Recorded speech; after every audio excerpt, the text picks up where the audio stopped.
Ladies and gentlemen, please welcome to the stage INSA and INSF President, Suzanne Wilson Heckenberg.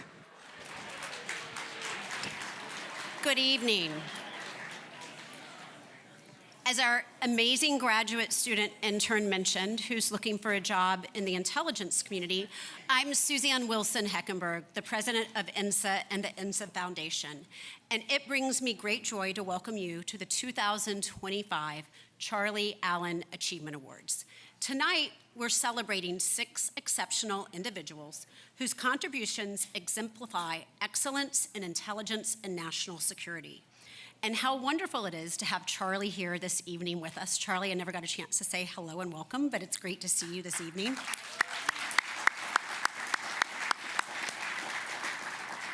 Before we begin with the program, though, I would like to thank INSA's Intelligence Champions Council. This dedicated group works tirelessly throughout the year to support careers in intelligence and national security. And they have played a vital role in bringing the evening together. A heartfelt thank you for our Council Chair, Colleen Ecker, and Vice Chair, Wayetta Morrow, for your service to INSA and for your support of these awards. Please join me in a round of applause. Before I welcome our chairwoman, Tish Long, to the stage, I'm just going to go off script for just a moment. I grew up as part of a military family. And as a child, I was always told, whether you're at 7-Eleven or the Piggly Wiggly or wherever we were in the South, always, when you see someone in uniform, thank them for their service. And I've tried to instill that in my own children. I'm not sure how good of a job I did or not. But what we can't do in the intelligence community is see someone, whether we're at the grocery store or Target or an airport, and thank them for our service because they are not easily identifiable. And I feel like this evening is part of that opportunity to thank these folks who are future leaders of the intelligence community for their service. So if you will have a chance at the reception afterwards, please walk up to them and thank them in person for their service. Now it's my pleasure to turn the stage over to Tish Long, INSA's chairwoman.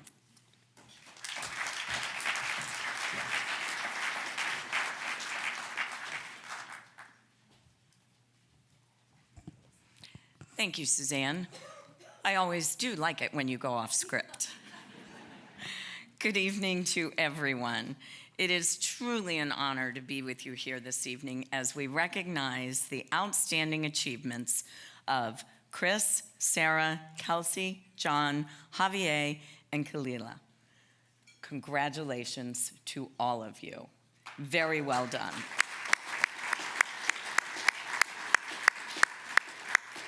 Their professionalism, drive, and dedication to excellence are truly inspiring.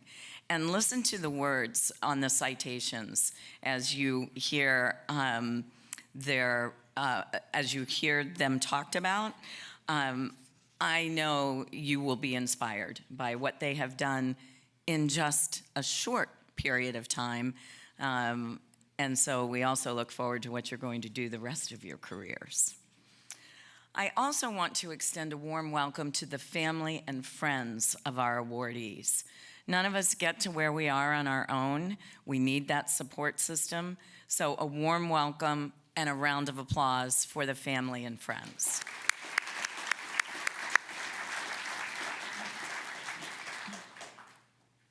A special welcome to our keynote speaker, who moved. That's okay, Julianne. Special welcome to our keynote speaker, Ms. Julianne Galina. Julianne, thank you so much for being here. As we chatted earlier, a little bit different times, and there have been quite a few cancellations recently of some of our government speakers. So we're especially happy that you have joined us here this evening, and really for your steadfast support amongst the up-and-coming folks within the intelligence community. So we look forward to your remarks in a little bit. Now, each of our Achievement Award winners is named after a recipient of the INSA's William Oliver Baker Award, which recognizes lifetime achievement in intelligence and national security. And we are truly honored to have 2 of our award namesakes with us tonight, the Honorable Joan Dempsey and Admiral Bill Studeman. And both will present the awards given in their names. Joan and Bill, thank you so much for joining us. I think over the years, the two of you have been here the most, so we very much appreciate that. Yes, Joan, you should get a prize. And we're also delighted to have Dr. Daniel Drell here to present the Science and Technology Award, which is named in honor of his father, Dr. Sidney Drell. Dan, thank you for being with us tonight. We appreciate it. And a special thanks as well. I need a box. I can't see over the podium. Special thanks as well to the former INSA president, the Honorable Ellen McCarthy, who will present the Richard Kerr Government Award. We are also privileged to be joined by so many senior leaders tonight, including, and I didn't note where everyone was sitting, but General Leah Louderback, Vice Admiral Trey Whitworth, Major General Kris Povak. Is Kris here? All right, Kris, welcome. Director Jay Tilden. Maybe Jay hasn't arrived yet. Undersecretary Avery Alpha. And I haven't seen Dave Cattler, Director Dave Cattler. And again, maybe he is stuck in traffic. Your presence really speaks volumes about your commitment to recognizing and fostering the next generation of intelligence and national security leaders. So thank you all for being here. And it's always good to go off script. I see retired General Nordy Schwartz. Nordy, so good to see you. Thanks for joining us. It's been a long time, been too long. Good to see you. A big thank you as well to the sponsors of tonight's event, AWS, Data Machines, GDIT, Lockheed Martin, Nightwing, Penn State Applied Research Laboratory, good to see you, and Peraton. Your support underscores our shared commitment to the workforce that drives the mission forward. And now, let's welcome John DeSimone, CEO of Nightwing, to introduce our keynote speaker. John.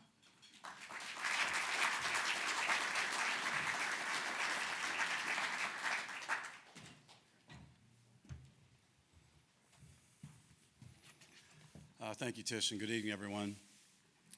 One of my greatest pleasures as CEO of Nightwing is participating in events like the Charlie Allen Achievement Awards, where our community honors excellence in national security and defense. My organization shares this pursuit of excellence. Nightwing is currently experiencing an exciting and transformative phase of our growth on its own. We're 1 year out since our exit from Raytheon, and we couldn't be more excited. We are a young, agile company with a strong foundation and passion for safeguarding our national security. We provide the world's most advanced full-spectrum cyber, data operations, systems integration, and intelligence services to government agencies and businesses on their most critical missions. Every day we are privileged to work alongside dedicated professionals like you who share a calling to defend our country in an increasingly complex and unpredictable threat landscape. Our keynote speaker this evening exemplifies this calling.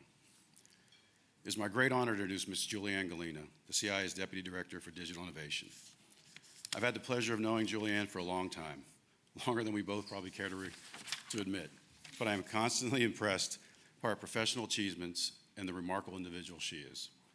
Julianne is not only one to brag, but I can brag about her myself. At the U.S. Naval Academy, where she was commissioned, she made history as the first woman to lead the Brigade of Midshipmen since its founding in 1846. That's a pause.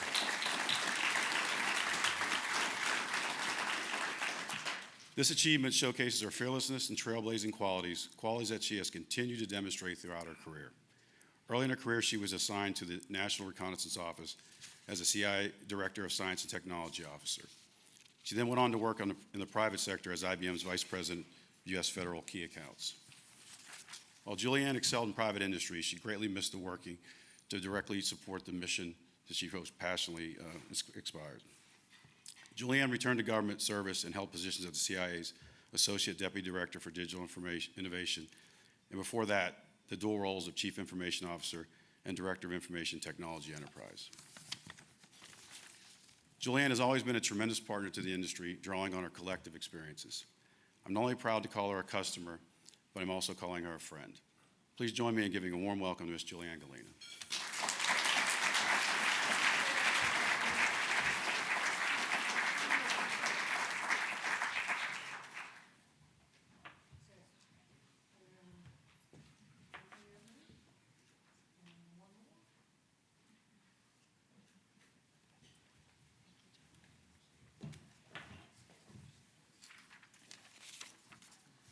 Thank you, John. Yeah, thank you. It is such a privilege and an honor to be with all of you this evening. Wow, I wasn't expecting to be called friend. That means a lot to me. Thank you. So I had prepared a few pages of remarks, but I understand from the discussion at the cocktail hour that really all you want to know is, how are things going with these executive orders? Should we just throw these out and just get to talking? I'm smarter than that. I'm not going for the fake. Thank you for having me. In all seriousness, we're here to celebrate the accomplishments of some young leaders and reflect on their milestone, their career milestone, and what it might mean to us. Before I begin, though, I want to say thank you to Tish Long and Suzanne and all of our INSA colleagues here. Thank you for creating a forum for us. It's more than just government, right? It's industry and it's government and it's other members of that ecosystem, whether it's FFRDCs or NGOs, professional associations. We create the community. And to the awardees, I'd like you to just pause and pinch yourselves for a moment, because this will be a memorable night. It's an important night because we're all here to celebrate you. So Kalia, Kelsey, Kris, Sarah, Tech Sergeant Coloso, Major Noboa, you're all here tonight because you distinguish yourselves among thousands of others working across the intelligence and national security community. So let this be a moment that you remember. So let's start with a question, though. I want to ask all of you a little audience participation. Do you remember, or can you think of, who are your mentors? Who are the people who raised you, so to speak, in the community?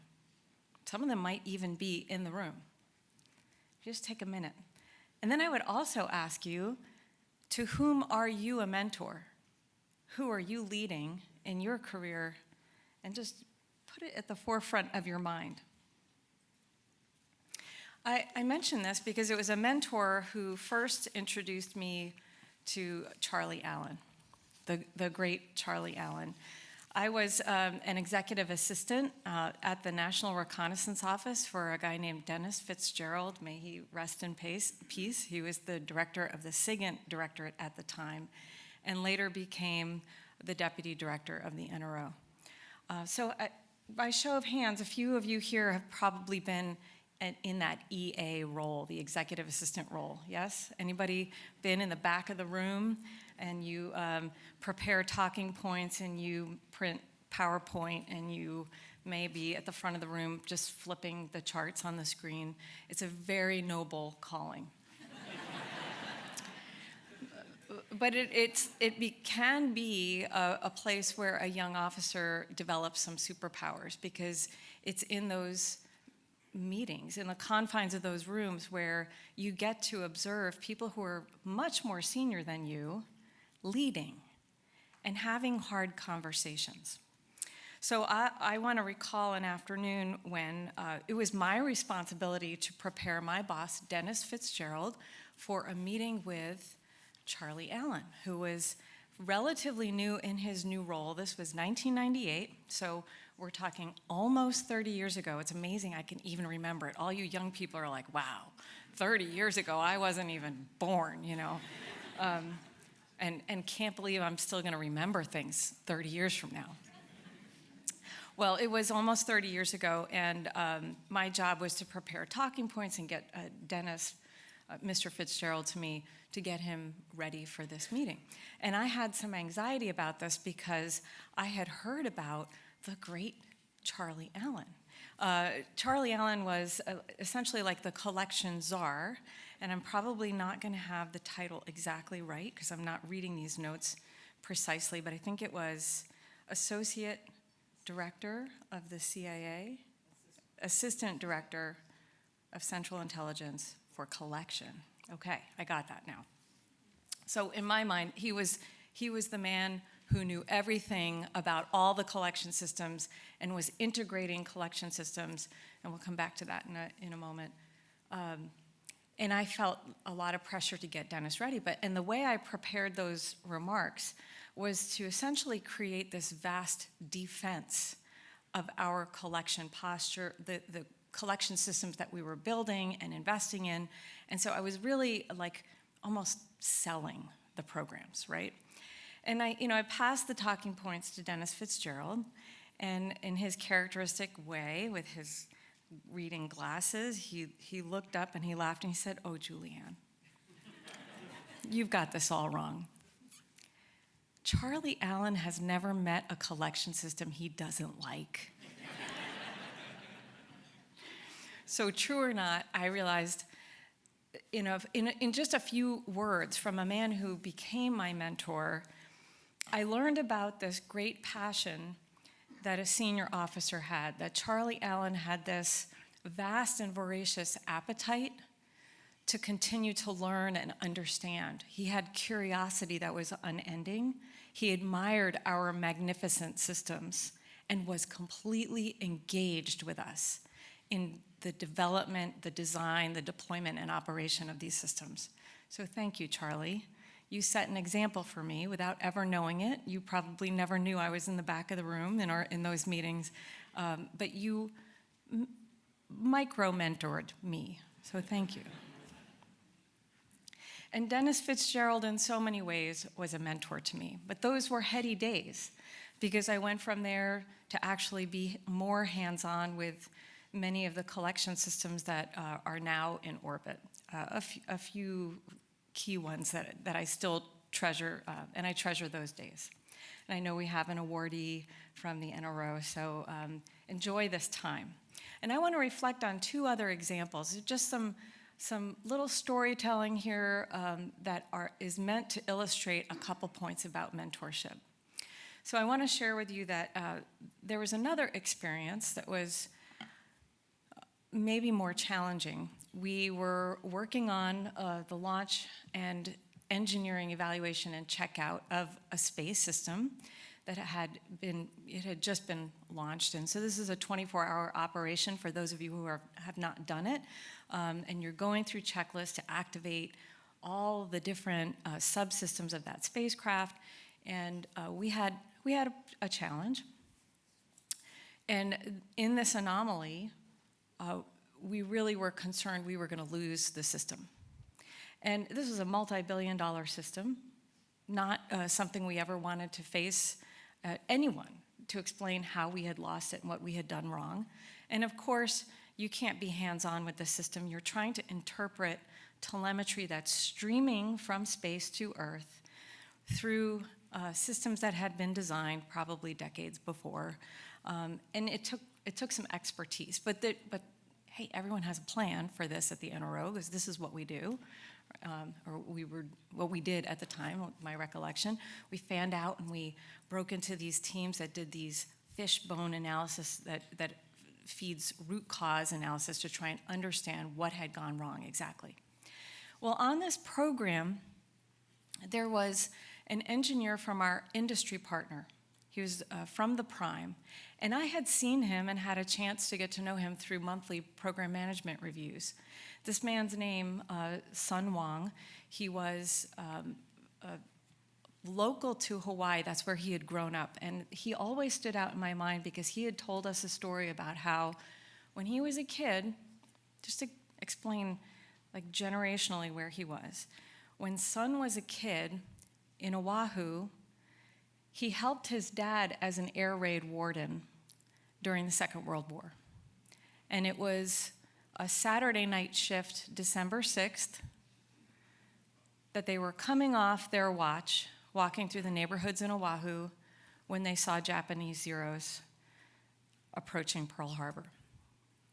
And so Sun was this guy that just was amazing to me because he had lived and survived through the Second World War, gone on to become this remarkable mechanical engineer, and he was just considered the world expert in the mechanics of this spacecraft that we were dealing with.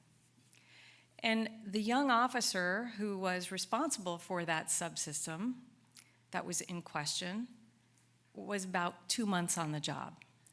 So he was a college hire, brilliant engineer, but I will never forget this indelible image in my mind of Sun Wang leaning over Kevin's shoulder with his arm around his chair, looking at the screen together with him and interpreting that telemetry that was coming down from space.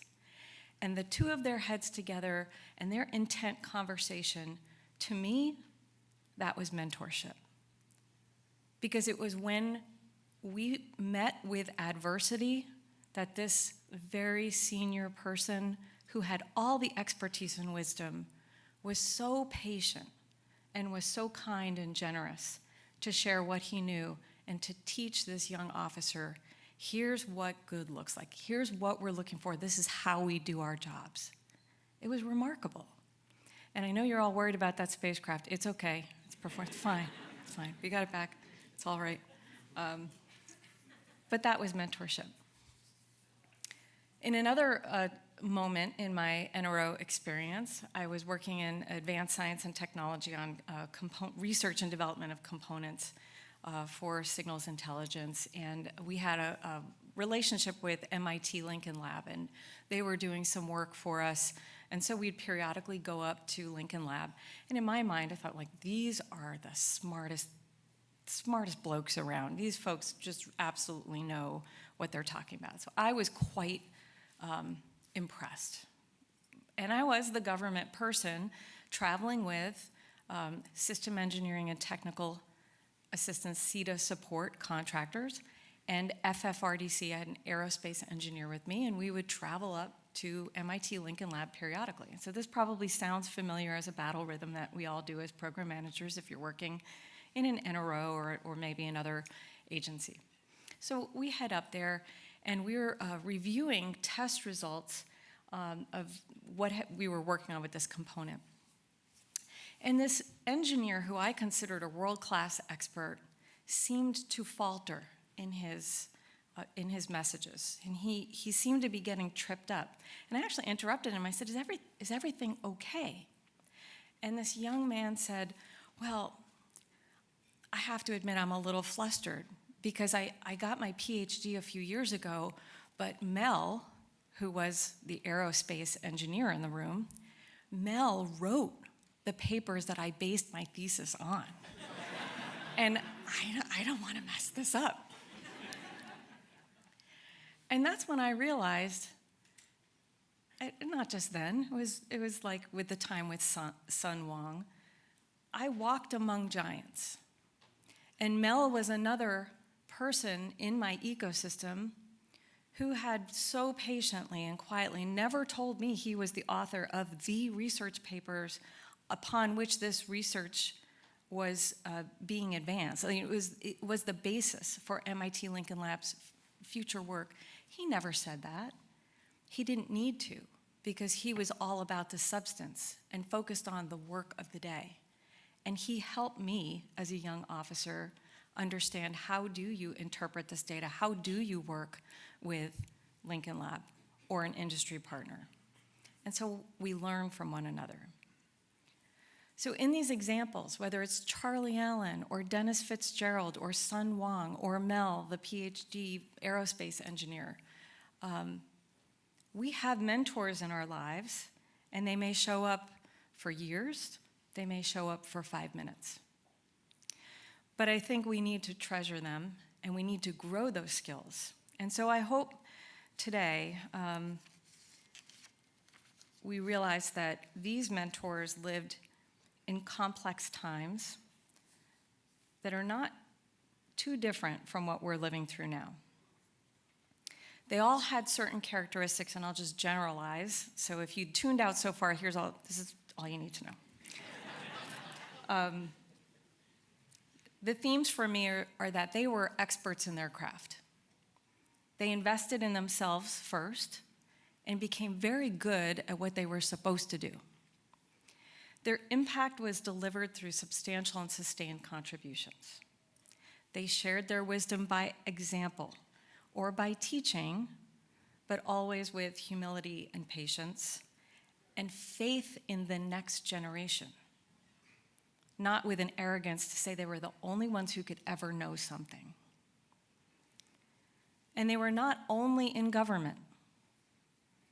They were part of an ecosystem of experts who draw from the government, yes, but also FFRDCs and our industry partners and those NGOs and our professionals. It's all of you.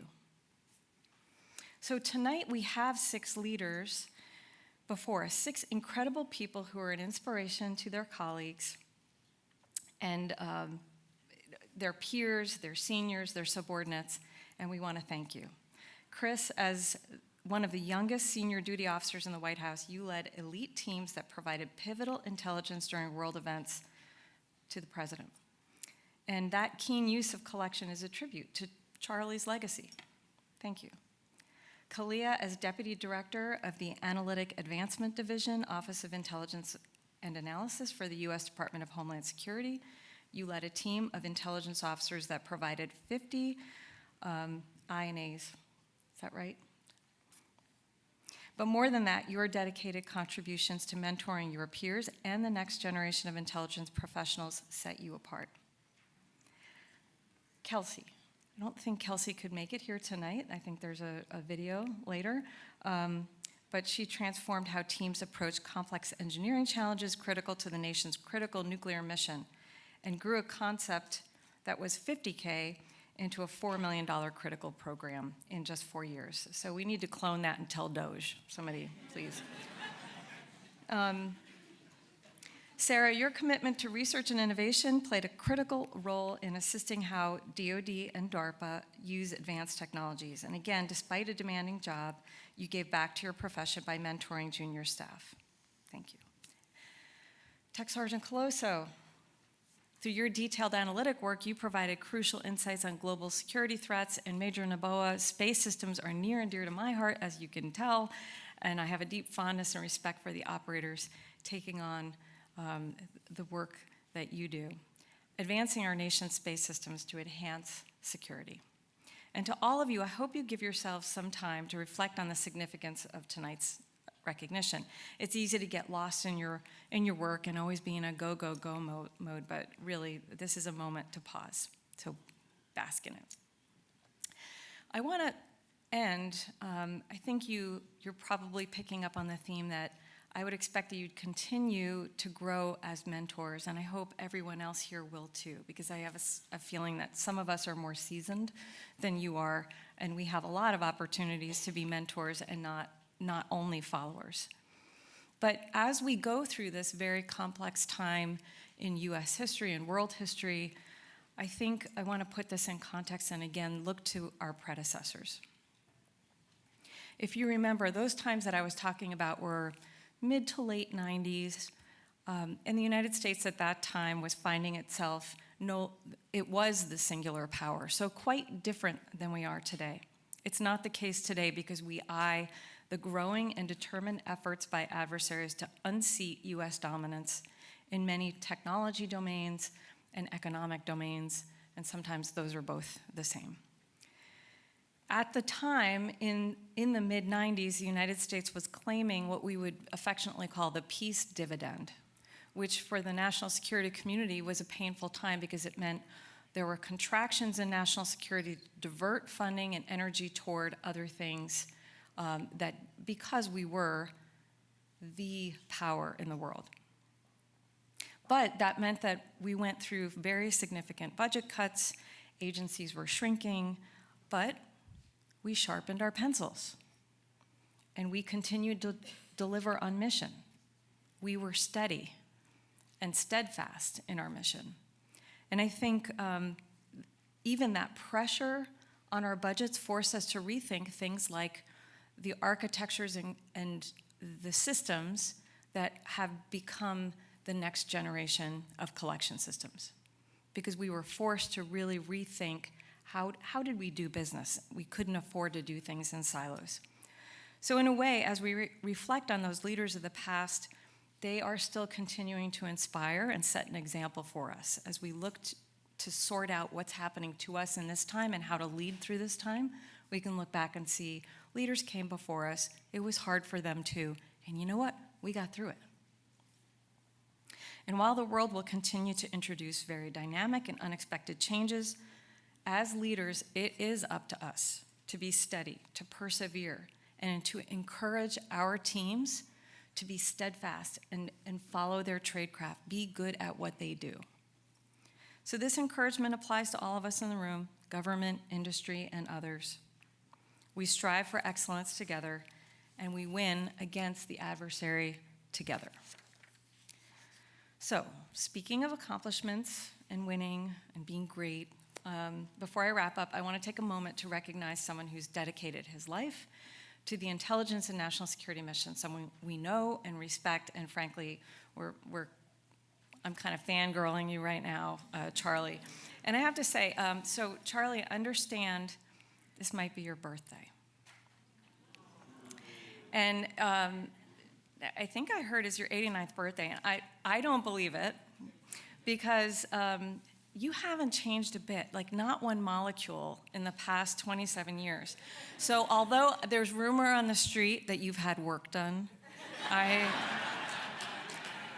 I want to know what night cream you're using, because we need to talk. You look fabulous, and we're so glad that you're here with us tonight. Yeah, you just haven't changed. So ladies and gentlemen, we'd like to show our appreciation, and maybe we'll wrap up here tonight by acknowledging a different milestone, a different accomplishment, by singing happy birthday to Charlie. Okay, so here we go. You don't want to hear me sing, so everybody. One.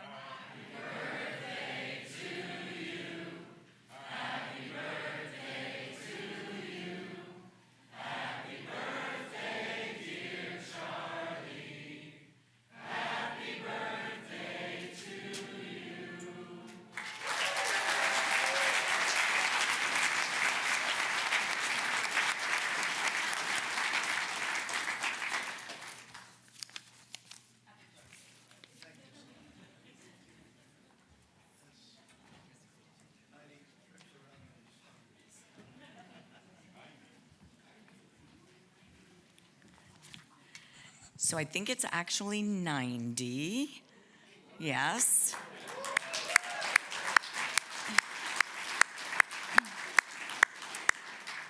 Now, Charlie, you didn't think we'd let this evening pass without doing something like that, did you?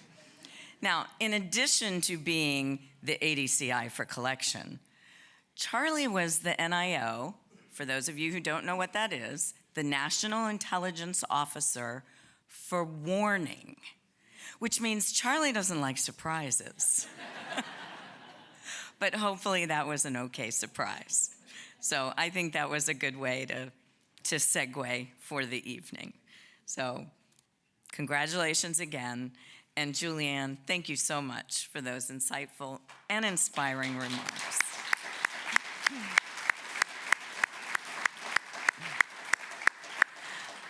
Great stories. Stories, I think, really make remarks. Many of us in this room know Dennis Fitzgerald. Of course, we all know Charlie. And so, I think it really reminds us what it means to be a community and working together as a community. So thank you very much. Now, let's move on to why we're here, the awards. We will do our best to keep the presentations brief, those who are presenting the awards, so that each of our recipients have some time to share their thoughts. We really do want to hear from you. And so without further ado, I invite the Honorable Ellen McCarthy to the stage to present the Richard J. Kerr Government Award.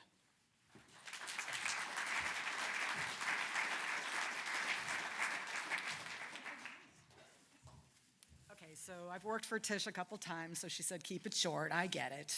But I'll say that it is my incredible privilege to present this award to Kris Sonsteby, a leader whose dedication and expertise have made a profound impact on our nation's security. Tish, this is where I'm going to go off script. So, and it's not going to shine very brightly on me right now, Kris, because I'm like, well, Kris Sonsteby, I'm being asked to give the Richard Kerr Award, and the Richard Kerr Award is kind of a big deal. So for those of you who've worked with Richard Kerr, I mean, he's in your category in terms of his level of analysis and his support to this nation, and I'm so incredibly honored. When I was given the opportunity to do this, it was like an incredible honor to represent Dick Kerr. But then I'm like, Kris Sonsteby, you know, I wonder if there's another Sonsteby, because I know a couple of them. One of them's at Penn State, and their mom is doing cloning and has been an incredible inspiration to my daughter. I'm like, you know, what are the odds that there's like more than one Sonsteby? And so tonight I said, is this Kris, your Kris? And they said, yes. And then it all made sense. Like the apple doesn't fall far from the tree. But I'll say this as a mom, and my husband, Gordon Hanna, is here, that, you know, Kris, as parents, you know, you want your kids to shine brighter, do more, you know, like be bigger, be more impactful, like leave the world better than when they started. And you, in a very short time, I'm sorry, have done that. And so I've got to tell you, Dick Kerr and Kris Sonsteby, the son of the Sonsteby family, it's just thank you for this chance to talk more about you. As one of the youngest senior duty officers at the White House Situation Room, you led an incredible team that provided crisis support to the President and the National Security Council. Your leadership was indispensable during the 2023 coup in Niger and the 2024 Lebanese Hezbollah attack on Israel. You know, in those pivotal moments, you did exactly what you were supposed to do. Our job as intelligence officers is to provide decision advantage to policymakers, and you did just that, and you did it extremely well. Your commitment to excellence, you have provided 35 President's Global Highlights products that delivered high-value intelligence to the senior-most intelligence professionals in our country. Your technical expertise is widely respected by all. Your leadership has had a lasting impact, and you've only just begun. So I am so incredibly honored to present this award to you on the behalf of one of the finest in the intelligence community, the 2025 Richard J. Kerr Government Award. And at this point, Kris, I'm going to ask you and Admiral Whitworth to join me on stage so we can actually move on.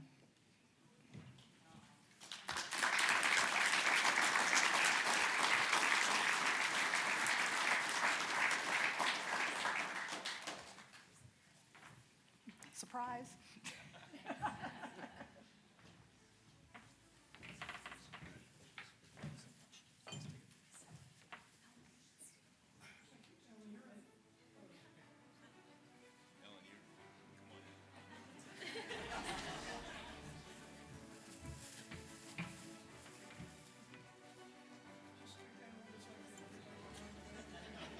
You know, you got to start. The first has to be.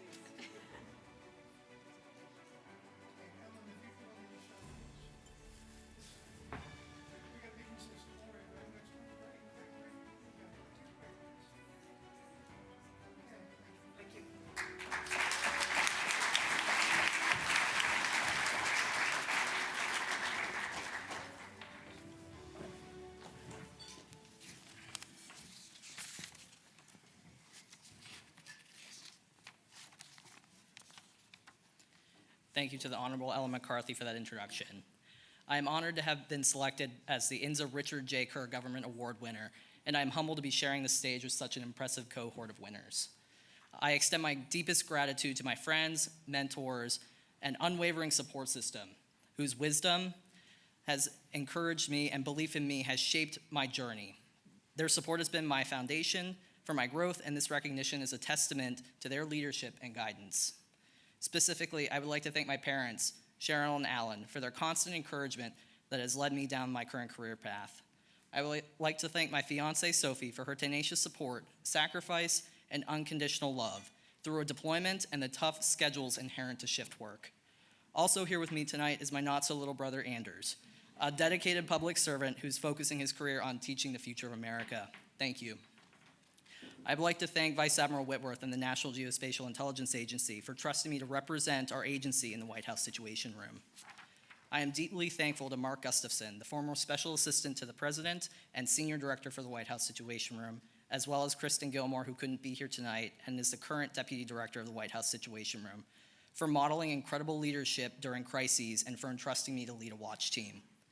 And a huge thank you to INSA for creating the Charlie Allen Achievement Awards.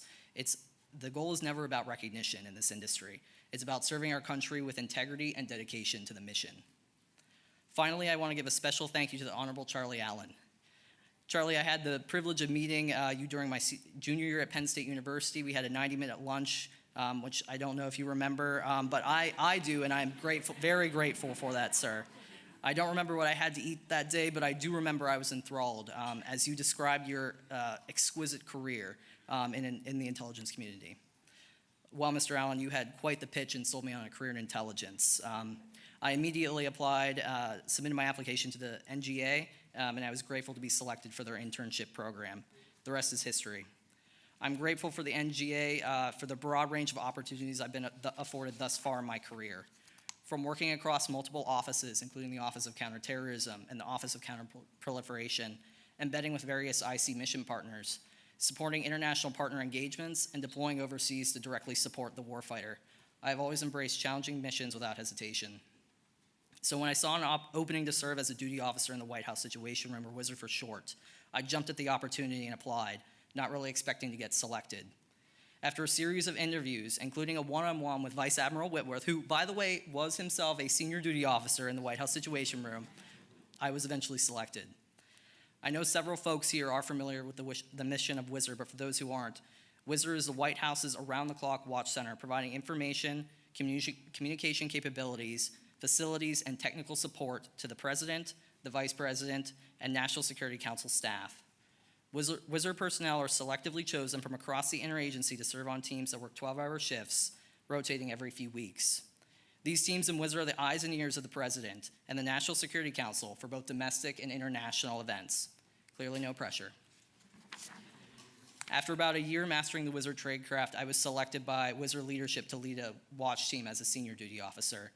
The senior duty officer manages the operations of the watch floor, so if there is a crisis at 3 in the morning, and it happens more frequently than you would think, it's the senior duty officer's job to coordinate wake-up calls and alert relevant principals.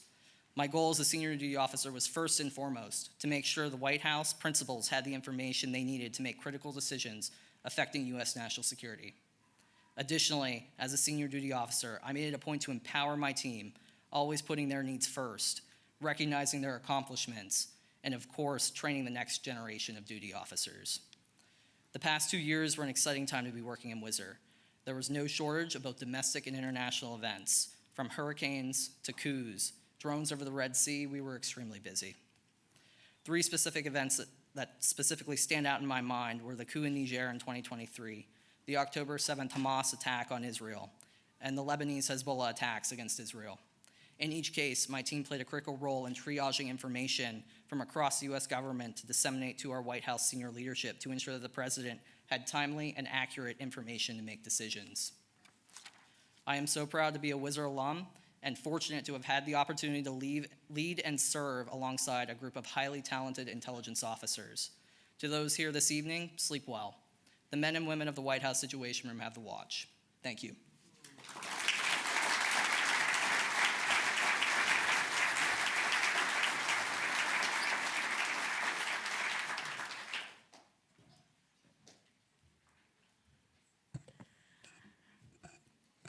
I have to say I'm a little choked up.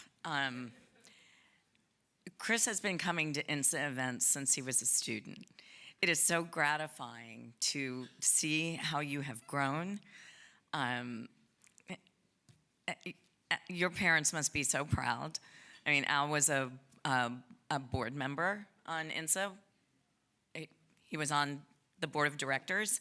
And so that's how Kris was introduced to the organization and has been coming to events. I think, you were a teenager. I don't know, you might have been a little bit older. So it's just so gratifying to see you recognized with this award. And very well said, your remarks. None of us do this for recognition. It is about the mission. So congratulations and well done.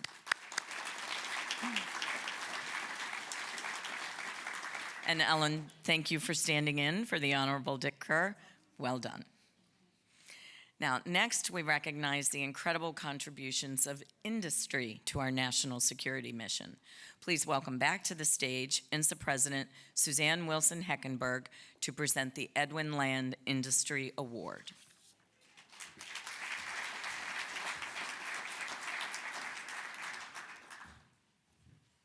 It's my great pleasure to present this award, which celebrates the critical role of industry in advancing national security technology and innovation. Public-private collaboration, which is near and dear to my heart, is essential to ensuring that cutting-edge capabilities, from AI to autonomous systems, are developed responsibly and effectively. Industry professionals, especially emerging leaders, bring fresh ideas, technical expertise, and a drive to push the boundaries of what's possible. Tonight, we are proud to honor Sarah Daly. Sarah has been in the forefront of ensuring that emerging technologies are not only powerful, but also aligned with ethical and national security principles. As a research associate at the Institute of Defense Analysis, she has played a pivotal role in helping DoD and DARPA integrate ethical considerations into some of the most complex and high-stakes technology programs. Over the past 5 years, Sarah has led efforts to ensure that AI and autonomous systems are designed and deployed in ways that reflect American values, which is very reassuring. Her work includes developing a widely used ethics training program and authoring a practical handbook that helps teams navigate ethical challenges in technology development. Beyond her technical contributions, Sarah has dedicated herself to fostering the next generation of STEM leaders. So apparently she listened to Julianne in advance about mentoring. She has mentored countless junior researchers, encouraged cross-disciplinary collaboration, and advocated for greater transparency in pay and promotions, leading to meaningful improvements in her organization. Sarah, your leadership, expertise, and commitment to ethical innovation are making a lasting impact, not just within your institution, but across the entire national security community. It is my honor to present to you the 2025 Edwin Land Industry Award. Now, I would like to ask IDA President General Nordy Schwartz, to join me on the stage to present this award, as well as Dr. Phil Root, the Director of Strategic Technology at DARPA. Thank you.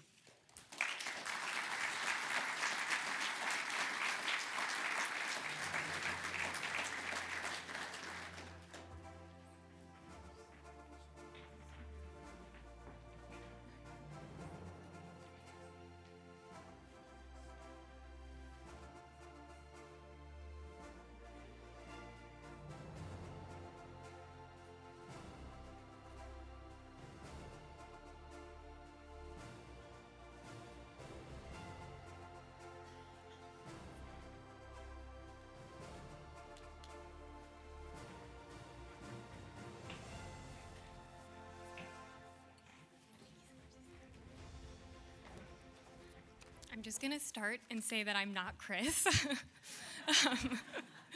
and maybe not quite the public speaker, but it is really an honor to be here in a room with such distinguished guests and speakers. Thank you so much, Suzanne, and to all of INSA for hosting us tonight and recognizing this incredible group of emerging leaders and innovators.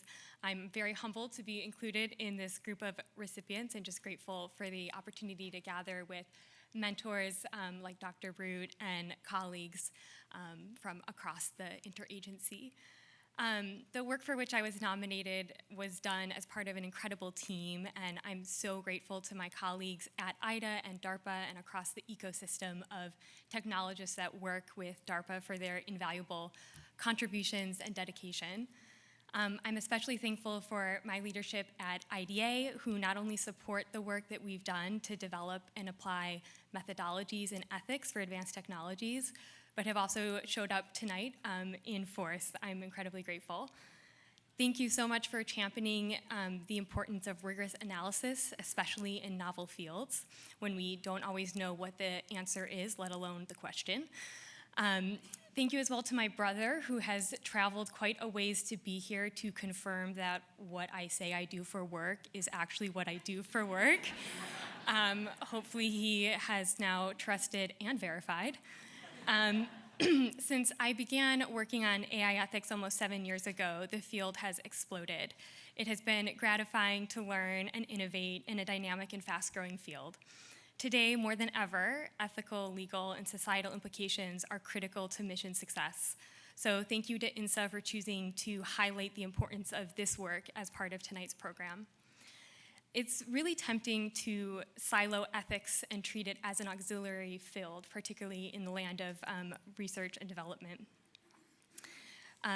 But if I have learned anything, it's that ethical implications are baked into everything all the time, whether we choose to acknowledge them or not. Skeptics say that ethics slow things down or get in the way of success, but to shamelessly steal a metaphor from another incredible DARPA program manager, ethics are like brakes. Their function is to slow you down, but that's the very mechanism that allows you to go fast.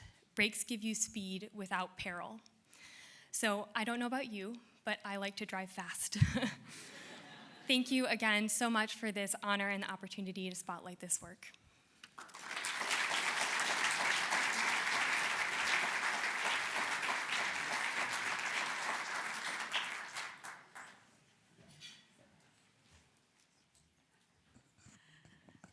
Sarah, very well said, and I really like that. Brakes give you speed. Say that again? Brakes give you speed without peril. Ethics for AI is incredibly important. I came from a board meeting today where we were talking about ethics for AI in the boardroom. I know it is a topic across industry, it is a topic across government, and it is so very important. So thank you for the work you're doing, and congratulations.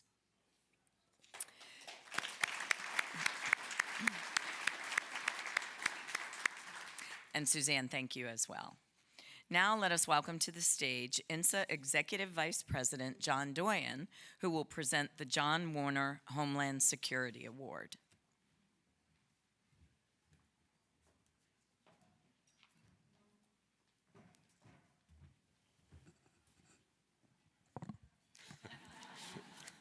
Thank you, Tish. It's my honor to present this evening the John W. Warner Homeland Security Award to Major Javier Alejandro Noboa. Major Noboa has distinguished himself as a leader and innovator in advancing space-based capabilities that directly strengthen our homeland security. In 2024, he led a team of engineers and contractors in the deployment of a groundbreaking constellation of over 100 remote sensing and communication satellites, a milestone achievement that bolstered border surveillance and strengthened operational readiness for critical national security missions. His technical insight and leadership were instrumental in overcoming complex engineering challenges. When he identified a structural payload fault during the design phase, he didn't just flag the issue, he took decisive action, leading a comprehensive inspection campaign that led and addressed similar vulnerabilities across production. His efforts prevented costly delays and improved manufacturing processes, ensuring mission success. Major Noboa is also a dedicated mentor, which is a theme this evening, dedicated mentor committed to developing the next generation of engineers. His hands-on leadership through manufacturing floor tours and advanced training sessions has created a workforce that is not only skilled, but mission ready for the challenges that lie ahead. Major Noboa, it's my privilege this evening to present you with the 2025 John W. Warner Homeland Security Award. And I'd like to invite NRO Deputy Director Major General Povak to join us for the presentation this evening.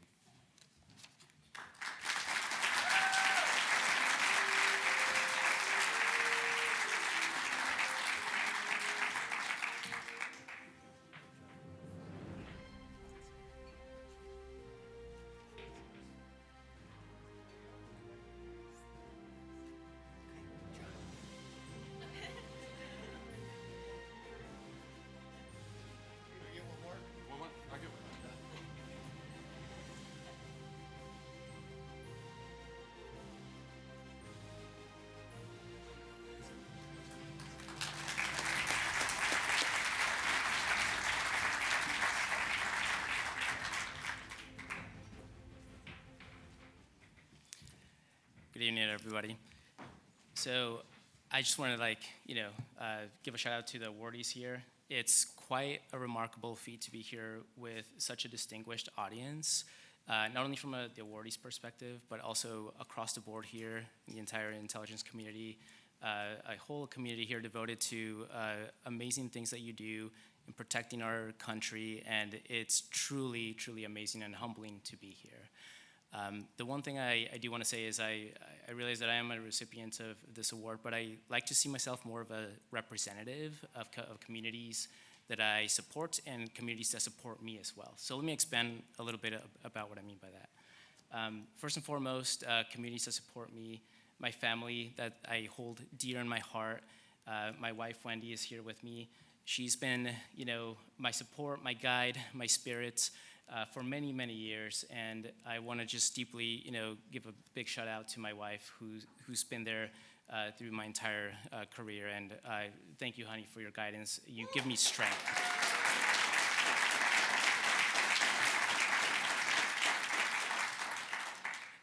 And of course, to our two sons, as much as I would love them to be here, the oldest one is a toddler, so he'd be running around wild. Don't know if that would be good for us as parents or anybody in the audience, so I spared you, everybody, the pain there. But nonetheless, we hold them dear in heart, and that's why it is that we do what we do, right? It's to protect our loved ones and colleagues, friends, families, all across the nation. So again, truly humbled. Others, distinguished guests that I want to, talk about here is Tish, Julianne, very inspirational as well that you mentioned. And the INSA community, thank you so much for having us. Such a wonderful event here. The other communities that I support over at the National Reconnaissance Office, that is an amazing program office to be part of. And I just want to give a huge shout out to General Povak, who's here in the audience. His leadership for the entire organization has been amazing. His empowerment to, for organizations to make decisions has been incredible. And he really has laid out the culture for us to be able to do what we do, and has enabled us to, make our decisions so that we can feel the best capabilities out there. The other person I want to also recognize here is Colonel Zingarelli. He is our director directly in the program office that I support in the Proliferated space-based systems. Amazing leader. Thank you, sir, for keeping us focused, also empowering us and making sure that we have the tools and also the resources, personnel, everything that we need to do to get the job done. Of course, in our program office, we are fielding capabilities at such a rapid pace. It is incredible. I have not seen this before in my young career, and to the individuals that have experienced this for numerous decades have also expressed just the visibility that this program that I support, that it's had, and the fact that we're just fielding a huge entire constellation at a very rapid pace. It could definitely be a game changer down the road. So very honored and humbled to be part of that. The last individual I also want to make note of is Lieutenant Colonel Alex Paul. He's not here, but he is the individual who wrote up the citation that you just heard. I do know that as he was writing the citation, he was thinking of the whole entire Proliferated Systems Program Office, not just me. It's deeply humbling to hear those words, directed at an award that I'm receiving here. But it's truly, I am a representative of an entire community. So he's not here, but I wanted to give him a good shout out there as well. And like I said before, I just want to thank everybody, the INSA community again for having us. This is a really wonderful event. So thank you, appreciate it.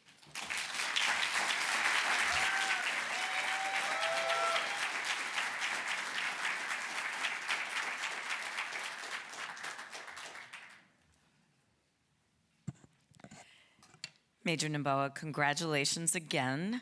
And I think your words really are exemplary of what everyone is talking about here this evening, which is it takes a village, it is teamwork, and you are so humble to give that shout out to the whole team. And many of us in this room know what you are doing, and we thank you for your service and for the work on this particular project. Thank you. Congratulations.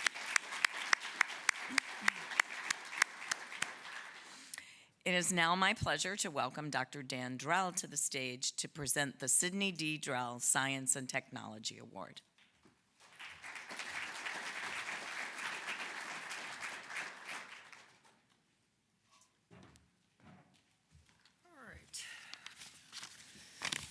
Well, thank you very much, Tish and Suzanne and all of the people in INSA. Since everyone else is going a little bit off script, I thought I'd start by doing the same thing. And beginning with a thank you to INSA.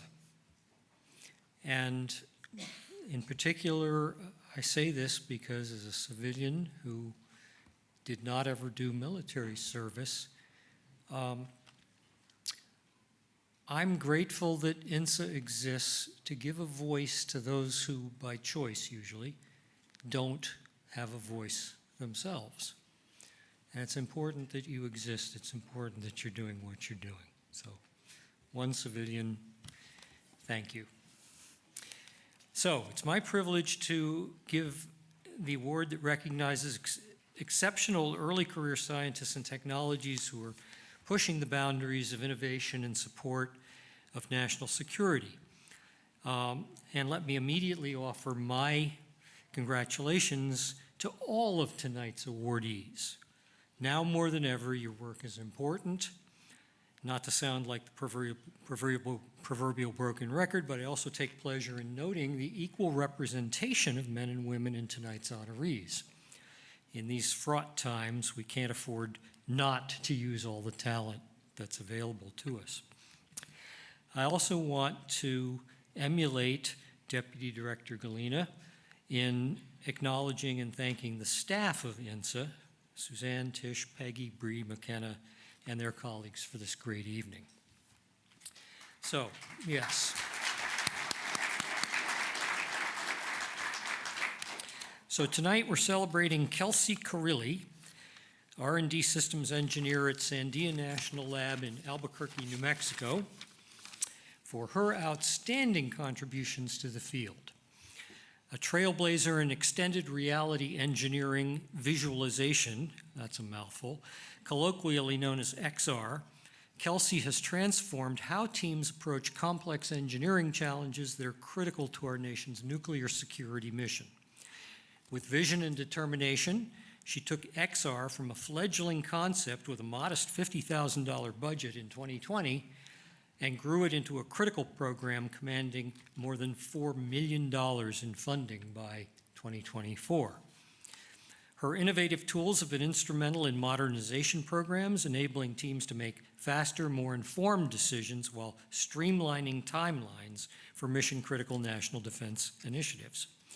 In a conversation I had with her earlier this week, she expanded on this, describing her achievement as a data integration tool, fostering communications and collaborations, allowing developments and insights that otherwise would not happen due to ever-present organizational stovepipes that all of us with any U.S. government experience are too familiar with.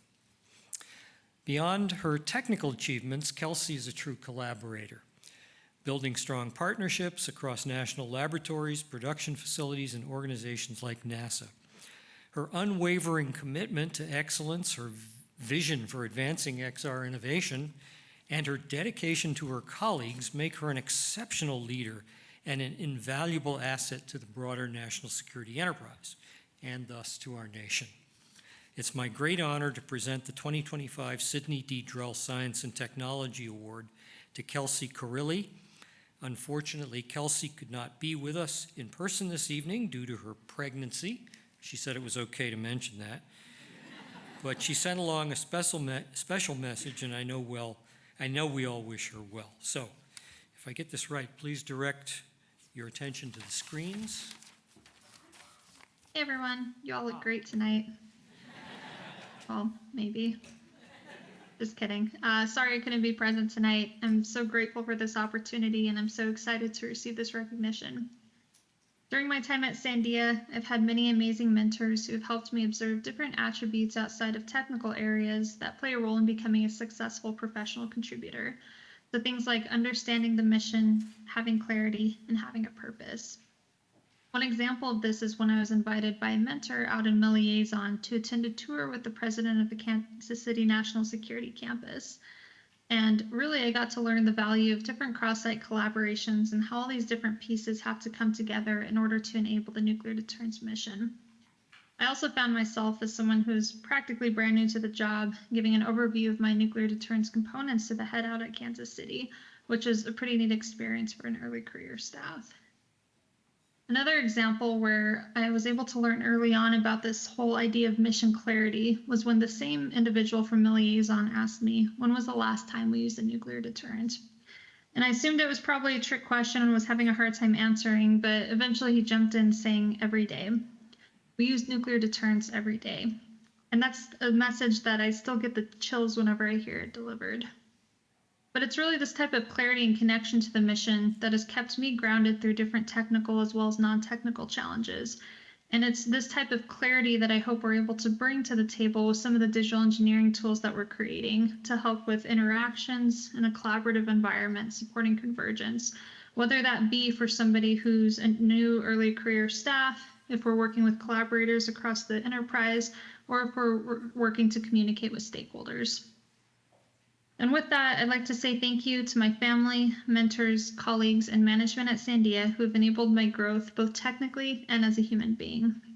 Thanks to the organizers for the ceremony who have gone above and beyond to make this experience special, even though I wasn't able to be present tonight. And finally, thanks to my husband, who's been an amazing support along with a great technical resource throughout the years. Thank you all, and have a wonderful evening.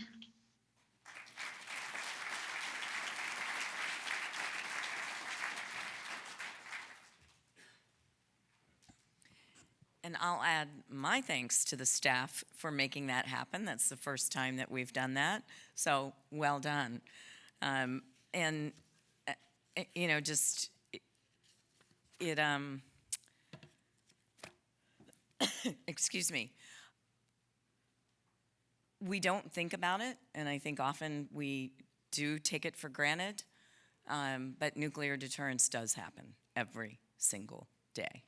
And to see, you know, young personnel like that working on what they're working on and bringing it into today's digital age, I'll sleep better tonight for knowing that.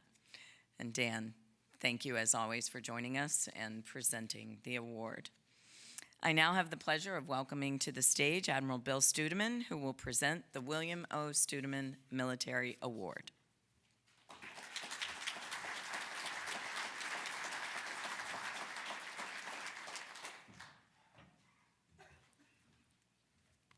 Well, I'm going to continue in the same vein as others, going off script. When I got up this morning, I ran a random query using a pseudonym on DeepSeek to find out what the wisdom of the day was. And I got back, may you live in interesting times, which, as we all know, is also a Chinese curse. In fact, it said, may you live in interesting times, Bill. So then I went on GTP chat to find out what the wisdom of the day was, and the wisdom of the day was, may you have an uplifting time at the INSA Achievement Awards tonight. So my role here tonight is to present the Military Achievement Award to Technical Sergeant John Colosso, U.S. Air Force, Section Chief, Commercial Aviation, 70th ISR Wing, National Security Agency. As Section Chief for NSA Commercial Aviation Interdiction Mission, Technical Sergeant John Colosso consistently demonstrated exceptional leadership and technical acumen. Sorry, page turning is hard for my age. Over the past 5 years, he managed dozens of personnel driving intelligence production that directly supports counterproliferation, cybersecurity, and global security operations. Under Technical Sergeant Colosso's guidance, the teams produced hundreds of intelligence reports addressing 150 Priority 1 national intelligence needs. His work uncovered adversary threats to critical U.S. and allied systems, platforms, and personnel. Notably, his detailed analysis of vulnerabilities in specific government systems earned praise from the Department of State and senior military leaders for providing critical insights into global security threats. Beyond this, his operational contributions, he distinguished himself as a compassionate and visionary leader. Through his mentorship and commitment to the professional development of his colleagues, Technical Sergeant Coloso enabled airmen to pursue higher education, complete advanced training, and achieve life-changing career milestones. I'm extraordinarily proud to present the 2025 William O. Studeman Military Award to Technical Sergeant John Coloso. I ask that Colonel Moore, Deputy Commander of the 70th ISR Wing, and also Lieutenant General Lauterbach, please accompany me to the stage.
I'm nervous. I brain dumped everything just now. So this is truly an honor receiving this award. I'm overwhelmed with gratitude and a deep sense of responsibility.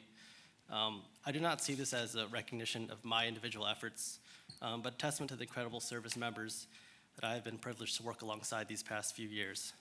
I accept it with humility and gratitude. Leadership to me is not about holding a title, but building bridges. It's about understanding the complex tapestry of diverse perspectives and individual challenges to achieve a shared mission. I have learned that the most effective way to navigate organizational boundaries is through open communication, mutual respect, and a genuine commitment to the collective good. Influence is the lifeblood of any successful team. It is not about wielding power, but about igniting passion. It is about providing clear purpose, steady direction, and unwavering motivation. I believe in empowering individuals, fostering their unique talents, and creating an environment where everybody feels valued and inspired to contribute their best.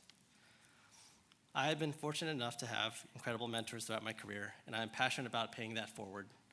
Sharing my skills and experience, providing constructive feedback, and simply being a sounding board for my colleagues. These are small acts that can have a profound impact on a service member's career trajectory. Seeing my mentees grow and succeed is one of the most rewarding aspects. I want to thank my family, my wife Cayman, my son Christopher for being supportive of my endeavors, the 501st Squadron Leadership Team, to include my previous commander, Lieutenant Colonel Brent Miles, for accepting me into the 501st and being supportive, and my current commander, Lieutenant Colonel Jeremy McCoy, for continuation of that support, nominating me for this award, and helping with all the details and headaches in between. My flight leadership team, who have given me the opportunity to continue serving in a leadership capacity, to include Lieutenant Ivy Gerald, Master Sergeant James Rogers, and Technical Sergeant Kyle Scott. I want to thank all the service members I've had the pleasure of supporting over the past 3 years, as their successes are the driving force to my continued service. To all the joint service members I served as senior enlisted leader within the Cybersecurity Directorate, particularly Army Sergeant Shane St. Andre, who achieved his goal of retraining as a Korean linguist, and the airmen of the 7th and 75th Intelligence Squadron that I served as flight chief, to include then Staff Sergeant Alex Boyce, now Lieutenant Alex Boyce, who achieved his dream of entering the Officer Corps. Finally, I want to thank the Intelligence and National Security Alliance for their continued work for promoting excellence within the intelligence community.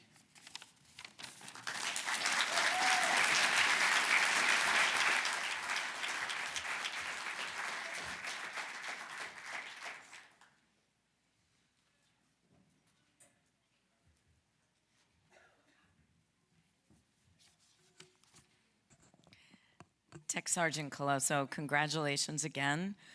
That continued theme, humility, teamwork.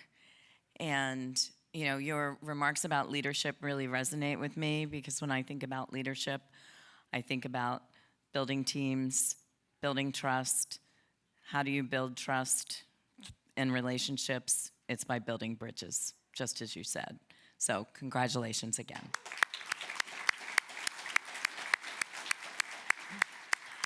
And Admiral Studeman, thank you again for being here. Always good to see you, Bill. And now our final award of the evening, the Joan A. Dempsey Mentorship Award. And Joan, you've probably been sitting here thinking, everybody's been talking about mentorship. I thought I was going to recognize the Mentorship Award. As you are, it's such an integral part of who we are. I am just so pleased to welcome to the stage my good friend and my longtime mentor, the Honorable Joan Dempsey.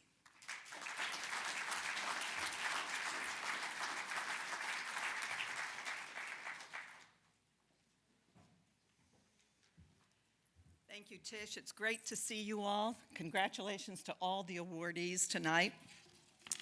I want to tell you, every year at this time, I get a couple of emails from people saying, wow, it's so nice that you're going to be honored at INSA tonight. We are not as smart as we think we are, people. 35 years ago, I was a young SES in the Pentagon working on an OSD staff, and I got a call from then Deputy Director of Naval Intelligence, Denny Harmon. For those of you who knew Denny, Bill Studeman, in particular, Denny was an irascible, argumentative, blustering, loud, frequently profane, wonderful human being. And he called me and said, I need your help. I've got an SES position. It's really important that we get this right. And, you know, OSD has this stupid rule that you have to have a woman SES on any SES panel. And you're the only woman SES I know. And I said, well, Denny, there's a reason for that. I said, I can't possibly do it. And he said, you've got to do it. And Denny could be very persuasive. And I was a Naval Reserve officer at the time and wanted to stay in the reserve. So I said, okay, I'd do it. Denny was phenomenal on that panel. And he took a risk and showed courage and chose the best person for the job. And it was a big risk at the time. But if you too take risk and show integrity and do the right thing, you can be on a future Tish Long promotion panel.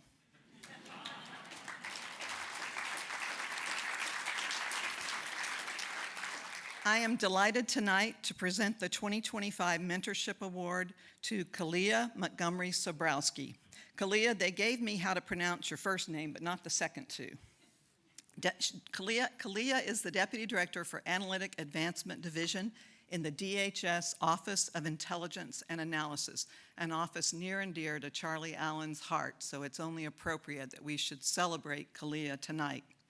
Kalia leads a team of 50 professionals shaping INA's intelligence analysis with expertise and vision. Her impact extends far beyond her job title. She consistently goes above and beyond mentoring, guiding, and advocating for the next generation of intelligence professionals. Over the past 5 years, she has formally mentored 20 individuals and provided invaluable support to more than 50 colleagues through informal guidance. By helping others recognize their strengths and aspirations, she has played a pivotal role in their career growth.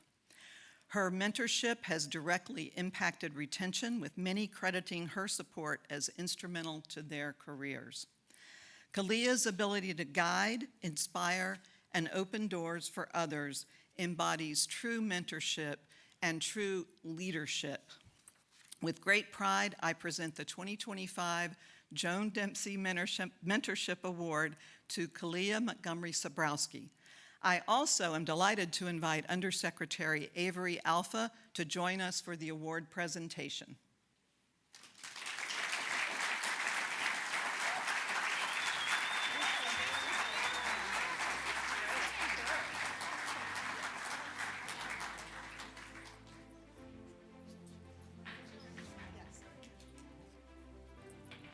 Easier said than done. Okay.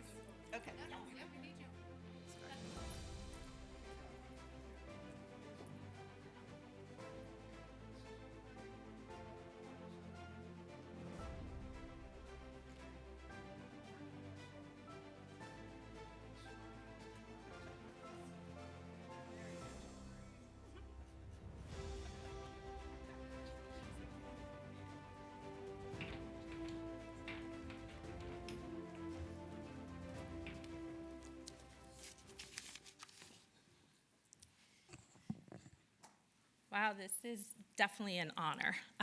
Good evening, everyone. I'm deeply honored to receive the Joan A. Dempsey Award this year, to be recognized in the same light as Ms. Dempsey, whose legacy has had such a profound impact on our community and beyond, is both a privilege and a responsibility that I hold dear. When I reflect on mentorship, I see it as a journey driven by purpose, where we lead with intention and authenticity. It's about helping others realize that learning doesn't end and that they are students for life, constantly growing and evolving in their careers. Mentoring is more than just giving guidance. It's about taking the time to understand each person's strengths, challenges, and potential. My purpose is to foster an environment where others can thrive, grow, and ultimately find their own path to success. Throughout my journey as a service member in the United States Army, a consultant supporting public sector clients, and now as a civil servant at the Office of Intelligence and Analysis, I've been fortunate to work alongside an exceptional and dedicated workforce. Their commitment, expertise, and selflessness continuously inspires me. I do apologize, I'm very nervous, so please forgive me.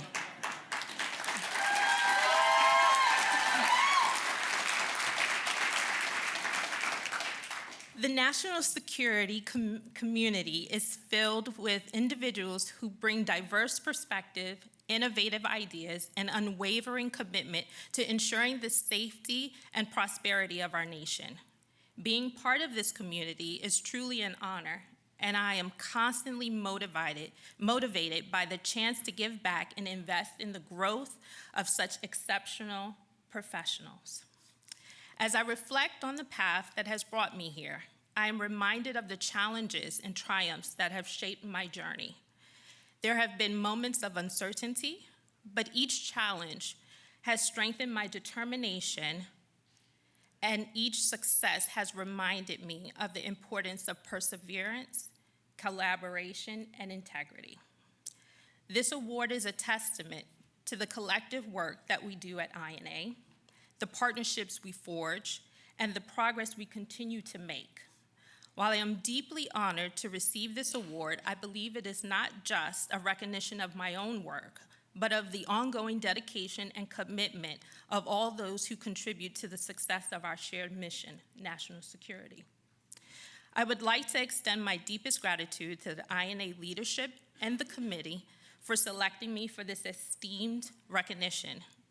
It is a reflection not only of my efforts, but of also the incredible support I've received from my colleagues, mentors, mentees, and my loved ones throughout the journey.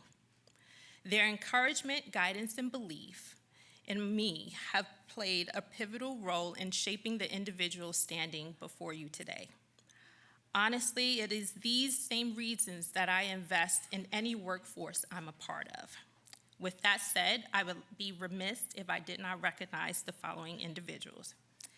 To my INA leadership, past and present, thank you for investing in me and pushing me to be who I am meant to be. To Mr. Rob Barocas, who couldn't be here tonight, thank you for acknowledging the work that I do for the team and the department and submitting me for this honorable award. To my mentees, who are here tonight, strong DHS family, remember the path of success is not always linear, but it is through persistence, adaptability, and continuous learning that we find our way. I want to take a moment to express how deeply honored I am to be a part of your journeys.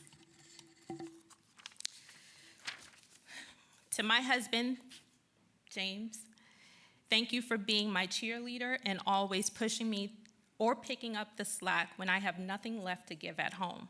I am lucky and blessed to have you as a partner. To our Ava, our daughter, future doctor, you teach me in ways you may not even recognize. Please know that anything and everything I do is for you, striving to make you proud and to be the one most important role model in your life as you see it. To my in-laws, I want to say thank you for always being proud of this bonus daughter. And lastly, I want to take a moment to acknowledge two incredible women in my life, my grandmother and my mother. They are the ones who shaped me to be the woman I am today. Though they are no longer here with me, their strength, wisdom, and love continues to guide me. These two women showed me who I am destined to be, and their legacy lives on in everything that I do. As a young girl, my mother and grandmother would often tell me, and it's a lesson that I live by to this day. Stay true to yourself and your life's purpose, and today is a testament of that. In closing, I accept this award with immense gratitude and renewed commitment to the lasting efforts of impacting others. Thank you.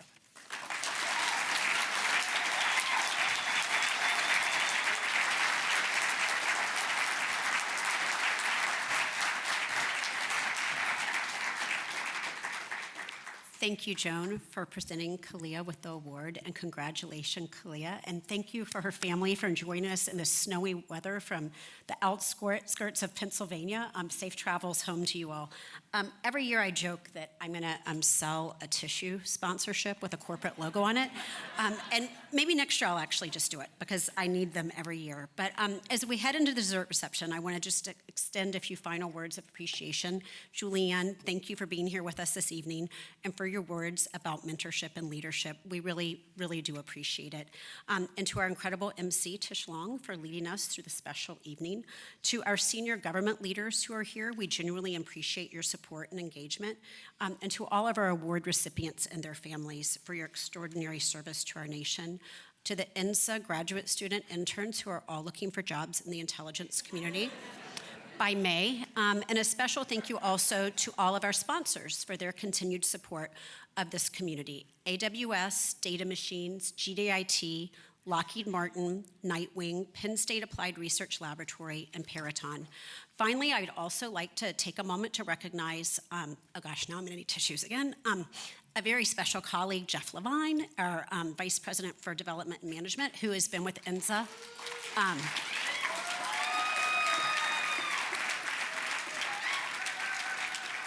After 16 years, he is moving on to a different role, but will still be a partner and friend of the organizations. Jeff, we will miss you and excited for this next chapter. Now, as we head into the into the reception, you're all VIPs. I ask that Julianne and our VIP guest, Tish, and the award recipients to remain in the room so we can take a few photos.